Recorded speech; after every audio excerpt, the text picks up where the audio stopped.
Welcome back to another episode of The Hard Truth. Thank you so much for watching.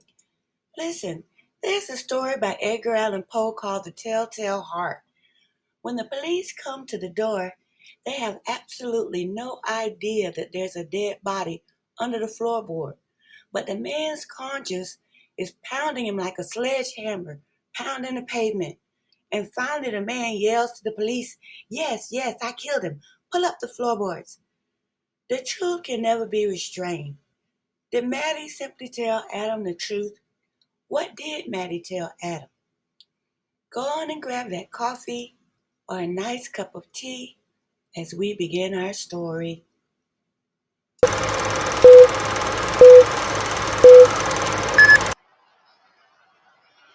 I've always wondered why Kaylee waited until they got to Main Street to confront Maddie about talking to Adam, and I think I know why.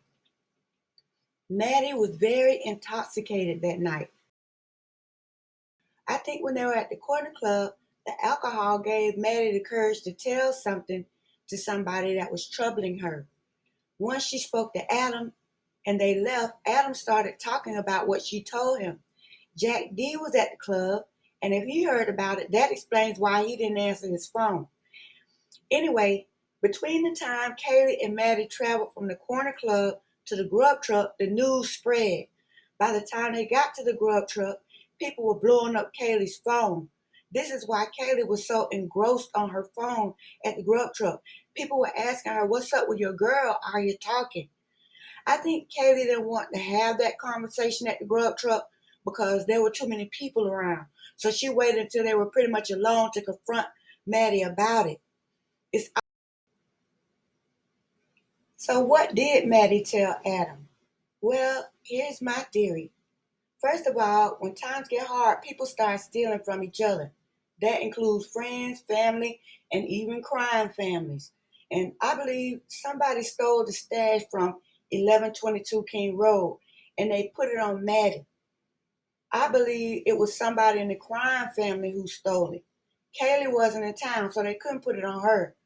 I believe Maddie told Adam who really stole the stash, trying to clear her name. And that was it. The person who stole it got wind of her talking at the corner club, and therefore it was hit on everybody that was in the house, whoever was home. And they left the sheaf under Maddie as a message and threw her coat on the ground as a message to everybody on the street. Okay, well, that's my theory. What do you think about this one? I also don't believe that the active shooter that uh, kind of, they said he barricaded himself in, I don't think that this was unrelated. I believe it was directly related to the Idaho 4. Okay, this is the second time we've had somebody about to be shot, basically, by SWAT. Okay, I don't think that Kopaka or this person were an accident. I think that the shooting and the presence of the SWAT team was because of information. I think these people had information that could send somebody to prison, and things got hot, and so, you know, people lose it, they lose their head, just like the guy in the Telltale Heart. Okay, and so this is my theory about the whole situation. Let me know what you think about it.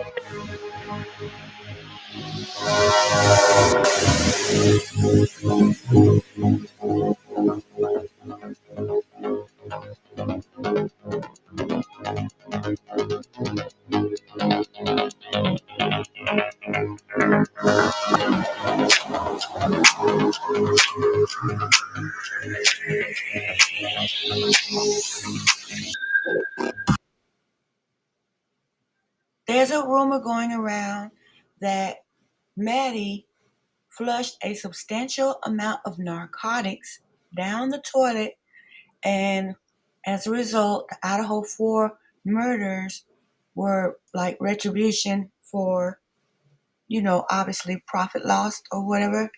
And so I wanted to explore this. I was very skeptical when I first heard it. As far as I know, it has not been verified, but assuming just hypothetically that this was true, what would that mean as far as this case? It would certainly give us a motive, something that we don't really have with Brian Koberger. That's not to say that he couldn't have had a motive. I'm saying we don't have a clear motive, you know, that's just like screaming out at us for Brian. So for it to be drug related and for four people to be pretty much massacred the way they were, drug involvement and the level of violence would make sense.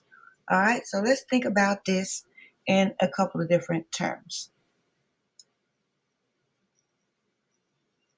In terms of Brian Koberger, he is pretty much up a creek without a paddle if Maddie flushed drugs, and that was the reason for this assault. Because he is smack dab in the middle of this case. MPD has already sworn on the Bible that this is the only suspect for them and that they're 100% sure he's the perpetrator. So if this really was a result of Maddie's actions and Brian had nothing to do with it, imagine the horrific situation that he has been in, continues to be in, and probably is facing. If he doesn't have any favor on his life right now, if he hasn't done enough good deeds to kind of bypass the type of sewage activity that he's being subjected to, well, we already know what's going to happen.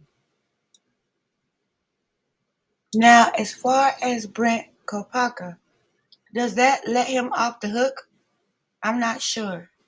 I'm not sure because even if it was Maddie and it was drug connections and all this stuff was going on, and even if it exonerates Brian, it doesn't necessarily exonerate Kopaka because even if Brian and Kopaka knew each other, that still doesn't exonerate him.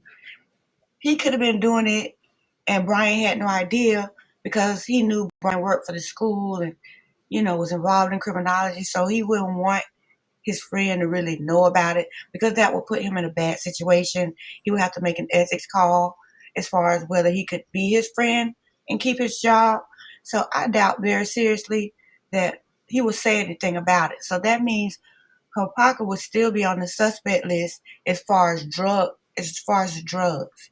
Okay.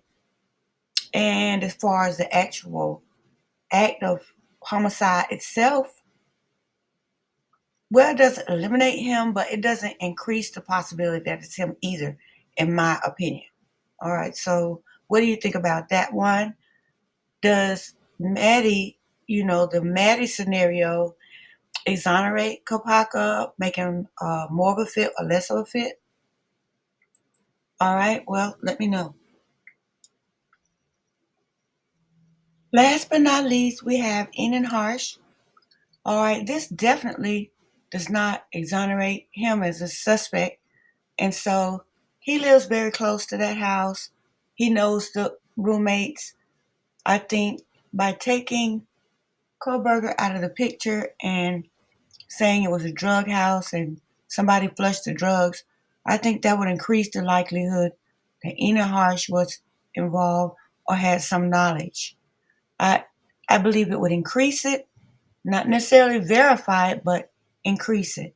All right, so what do you think about that one?